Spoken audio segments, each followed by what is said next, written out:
Well, here we are with a surprise RNLI escort as we arrive off Handfast Point. Studland Bay has been well covered in my Solent 7 and Pt2 videos, so I feel there's no reason to stop here again. We shall spend tonight in Lulworth Cove. The tidal stream's just right at this time, but we're in for some hefty bumps off Handfast Point, Ballard Point, Peveril Point, Anvil Point, and possibly even St Albans Head. That was a look at Poole Entrance, now on our starboard quarter. The wind's east-northeast 4 and a bright and mild day. With prevailing southwesterly winds, I don't want to waste any of the easterly wind, so another good reason to crack on. Another reason to crack on is because I have the tide with me until approximately 19:30. So all things being equal, we shall slip into Lulworth Cove just as the tide turns against us and before dark. No navigation lights at the cove. Two further current considerations. A, it's the top of a spring tide, great to help us along, but B, choppy water is heavier in the overfalls. Do check out the tidal streams in a comprehensive almanac and on many charts.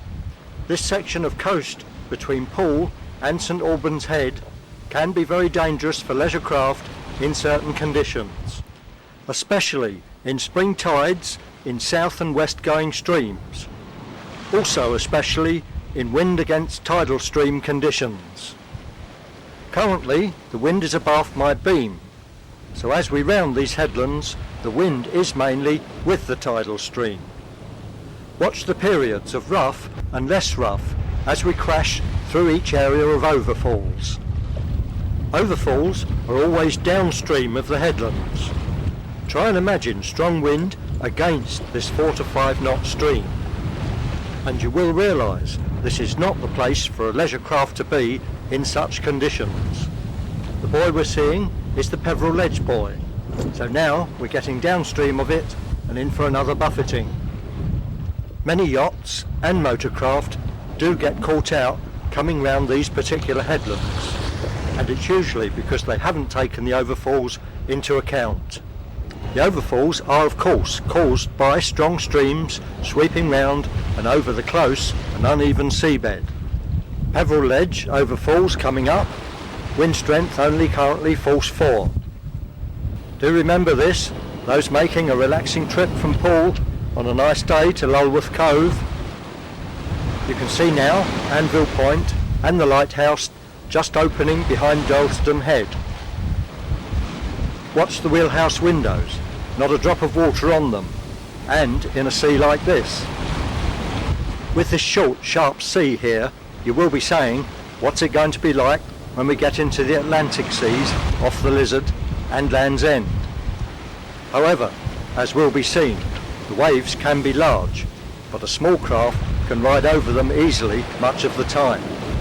Whereas when the waves are short and sharp, like this, they are very likely to break on board, and more likely to do damage to a small craft than in a large swell.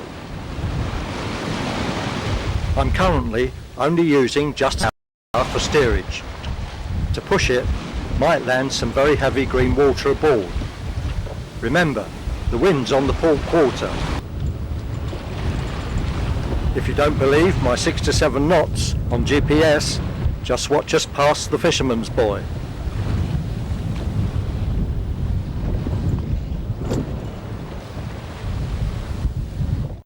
You can see just how slowly we are going through the water, just enough for steerage way. Right, it's starboard easy, Lulworth Cove, here we come. It's unlikely at this time that any craft are leaving, however, aim just to starboard of the centre of the opening, and do keep well away from the rocks of each side. Remember to clear away your anchor and be ready to use plenty of chain, especially on an overnight stay with winds promised between force 5 and 6. I see just tucked into the east of the cove we have just one yacht for company, and that's great, leaving us more room to swing on a long length of anchor chain. My time of arrival, 1945, and it's almost low water. There's no depth problem if you're correctly positioned, as will be seen shortly during our chart work. Obviously, have your sounder running with perhaps a 2-metre depth alarm set. This will help you with your distance to anchor off the beach.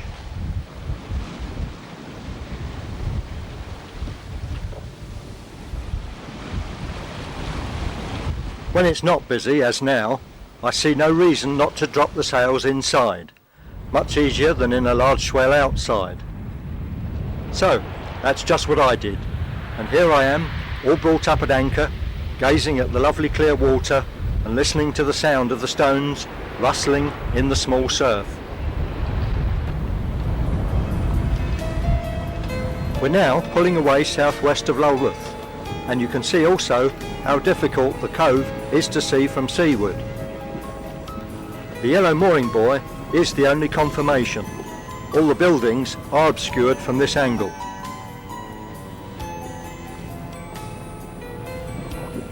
We're about to see a big reduction in visibility. There's some heavy rain coming in. Being unsure of what conditions I may have off Portland, I have decided to motor sail with only my storm jib and mizzen set. To clamber on top of my wheelhouse to possibly reduce mainsail and capture my video shots will make life difficult for me. 1400 to 1430 is my planned time to be off the lighthouse. The distance between the cove and the lighthouse is only 10 miles. So, we're now nicely positioned to arrive close off the bill during slack water.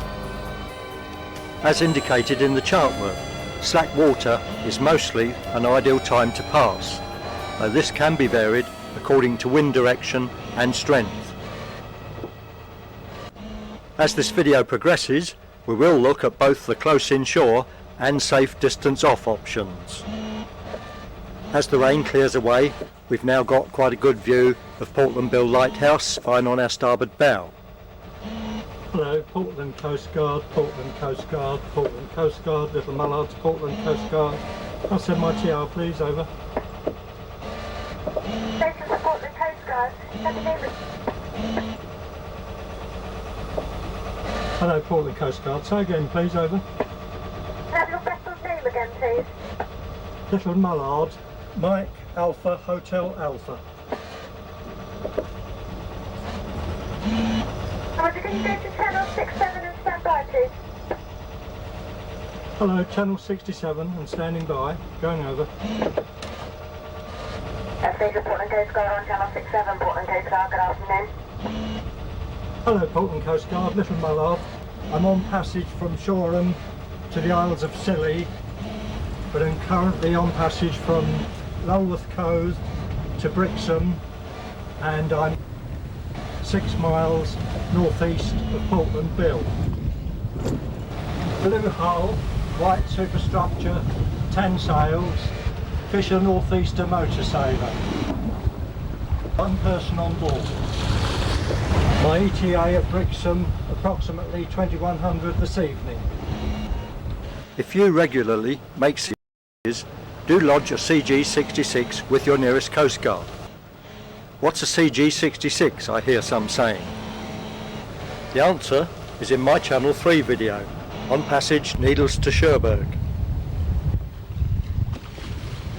I always feel much happier to tell the nearest Coast Guard my position and destination, so I've just sent my TR, or traffic report. Do remember to tell the Coast Guard, in fact, when you arrive safely, hopefully. Do study your charts, especially for light characters and sector lights, and be sure you understand them. You may plan to come this way by day, but delays do occur, and you could be approaching in the dark. I'm motor sailing well now. The tide, wind and motor has me running up to 7 knots at the moment. The weather's changing almost every few minutes. My long-established plotter is working well, showing our position centre circle. All very helpful. But regrettably, I've nothing on board telling us how it will be when we're a beam of the light a quarter of a mile off.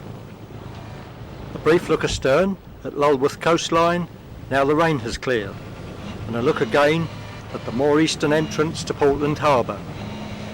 When navigating this inshore passage, you will have an ideal distance off at a quarter of a mile, weather permitting of course, during this southeasterly course. Keep further out in adverse conditions, but set your final course to pass a quarter of a mile off the lighthouse, otherwise you will be risking the race. Well, as you've seen, I've been progressing across the bay from Lulworth in rain squalls and an ever-freshening wind, and I began to expect a rather grim passing of Portland Bill. However, I must say, right up to my position now, I am still not sure if the weather is going to be kind to me or not. We're getting close now. We've just passed the rugged Prawl Point. We're doing 5 knots and just a mile to go to Salcombe Bar. When west of Prawl Point, bring bolt head fine on the port bow and look for between the hills ahead and steer directly for the dip. We're currently halfway across the bay, or the range, as indicated on the chart.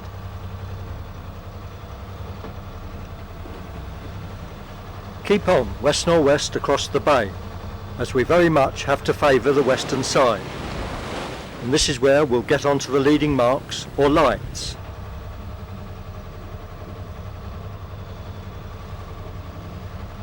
If you're arriving by night, stay west-northwest until the green turns to white. You then alter to north true and avoid going into the red or back into the green sectors. Leave this northeastern coastline well alone. It's not the route into Salcombe. 1.5 cables off the western shoreline is where we must get to. The lone house, that is clearly marked on the chart, is a very helpful mark and can be used in conjunction with the dip in the hills. Keep your bow midway between the lone house and bolt head until you have picked up the transit. You're of course looking for the transit wide out on your starboard bow as you cross the bay.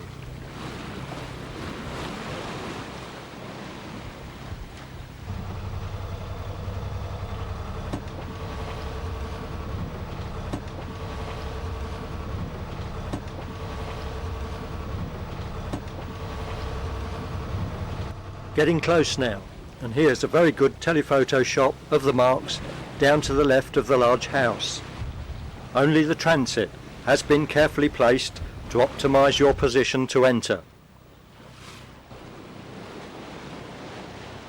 We're running in nicely now, with both wind and tide behind, and in ever reducing sea and swell.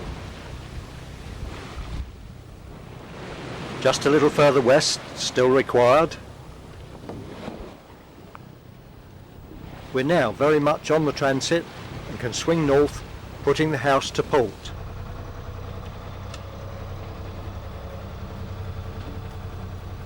Don't disregard the lone house. It really is a useful mark for your early entrance into Salcombe.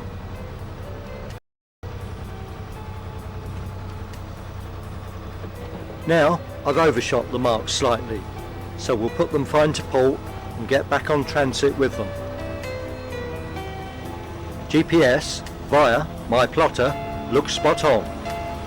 Always nice to be seeing it's getting it right. But here, in thick visibility, half a cable out, one way or the other, could spell disaster so easily.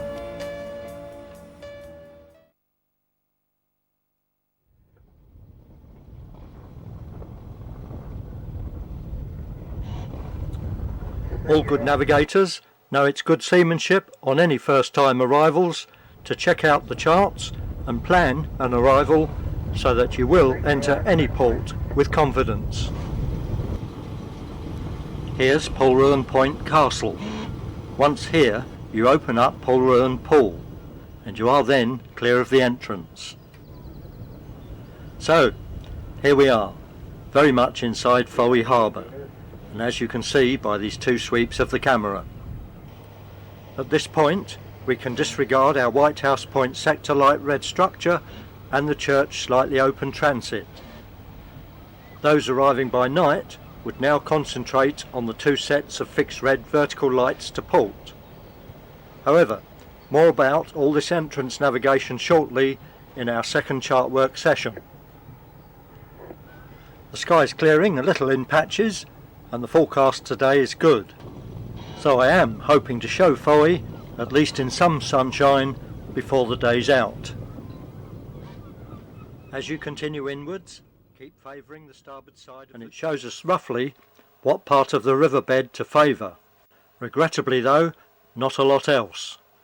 Let's however not look too bleakly at the situation. We do have slightly over 2 metres under the keel, and for the sake of a little more Tele-pilot footage, I'm not yet prepared to turn back. I've decided to simply continue centre river with my depth alarm remaining at 2 metres. It will be nice to at least reach Winnow and perhaps also see the power cables crossing the river further up. I will however give up before Winnow if the water under the keel drops to 1 metre. This bit here will be my main concern, especially with no withies to tell me when to ease to port. If this water to Woodgate is obvious, it will give me some better indication. Admiralty chart folio SC 5602 of the West Coast. The time's now 17:45, 40 minutes before predicted high water. And we're seeing a little more water on the sounder.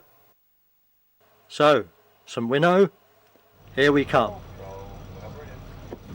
The smart building here, just abaft our beam, is the northern entrance of Cliff Pill. This attractive building marks the start of the western shoreline to port as we pass the Fork Divide here, as seen on the chart work. This house, tucked away in the woodlands, marks the eastern side of the entrance into the River Lerin. The Lerin River is seen here again as we pass the last shoal draft yacht at the top of Wiseman's Reach. Beyond the yacht, the super green, unspoilt start of the Lerin. Our depth currently holding nicely over 2 metres. We're easing to port now with a lovely view further up into this lovely West Country river.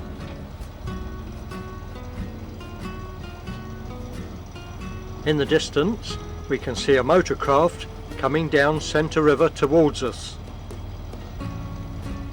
It's giving me the confidence that my Centre River navigation should prove a success. Here's another look astern, right down the length of Wiseman's Reach. Depth still holding nicely.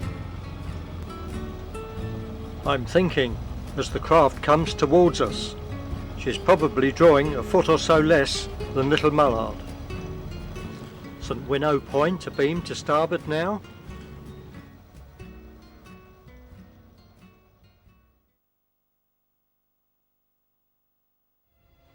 The only snag is that the weather is almost as bad again as when I was here.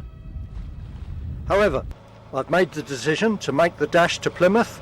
It's only 18 sea miles, Salcombe Bar to Plymouth Breakwater, and once on my west-northwesterly track for Plymouth, I should make reasonable headway in the forecast west-southwest 5 to 7 wind. My ETA at Plymouth Breakwater should be around 1200.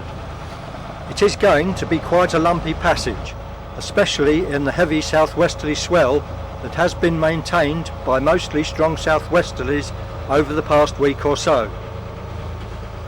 The 0535 BBC forecast is not good, offering for Dover, Portland and Plymouth wind west or southwest 5 to 7, gusting 8 at first. My most obvious problem will be pushing out against the weather beyond Salcombe Bar, just ahead of us now. I want to motor far enough south of Salcombe Entrance to set my west-northwesterly track to be able to sail safely to Plymouth off the coast. In the hopefully unlikely event of my motor failing, I will not then blow ashore. I'm also taking into consideration that the strong winds will only allow me to sail on my mizzen and storm jib. I cast off the visitors' pontoon at 0600 and am leaving Salcombe about an hour later than I would have preferred.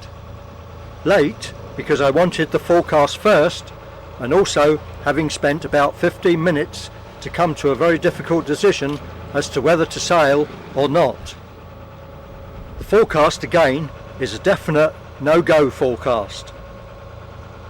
There are obviously times when I like to shoot material that will provide greater impact within the video, so there are occasions when I decide to proceed.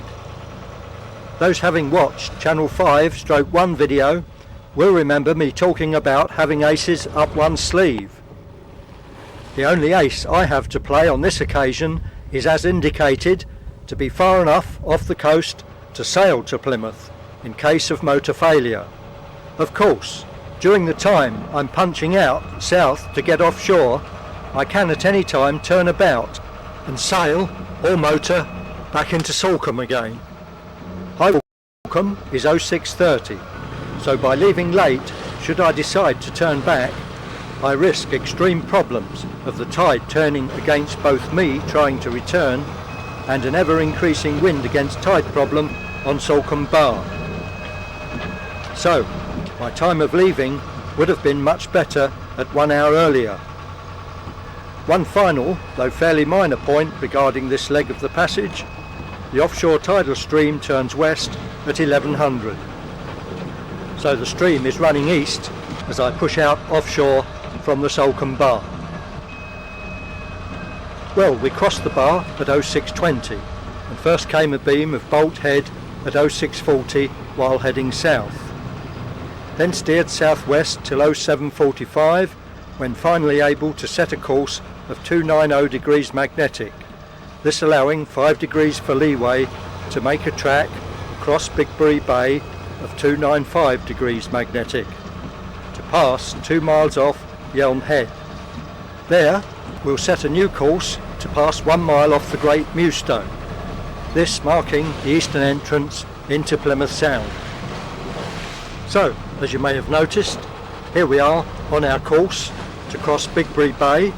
It's quite lumpy, but it could be worse. And here's a strong wind warning, coastal waters, Heartland Point's line readers, including the island of Scillian, up to 5 nautical miles offshore. Strong wind warning issued Sunday the 26th of May at 0418 UTC. West to southwest. Harbour video. Ramehead and its surroundings is an ideal piece of steep coastline for radar, so my radar became the most useful aid to navigation into Corsand. As noted in the chart work, don't forget the red, white and green sector light of Who Lake Point to help you into the bay when involved in nighttime navigation. We're looking in the direction of the point and the light now, but as you can see, not conspicuous here. Neither is it really needed anyway during the daylight. And just look at it. Dawn at Corsand Bay, Plymouth Sound. And for scenery, where can you beat this at 6 minutes past 5 in the morning? Come on, you motorboat and yacht navigators that haven't gone cruising west yet. Make some time, round up your friends and family and put yourself into this great adventure. Who can ever say that this is not the best sea challenge in Britain? There really are thousands of cruising boat owners within easy reach of these not to be missed locations,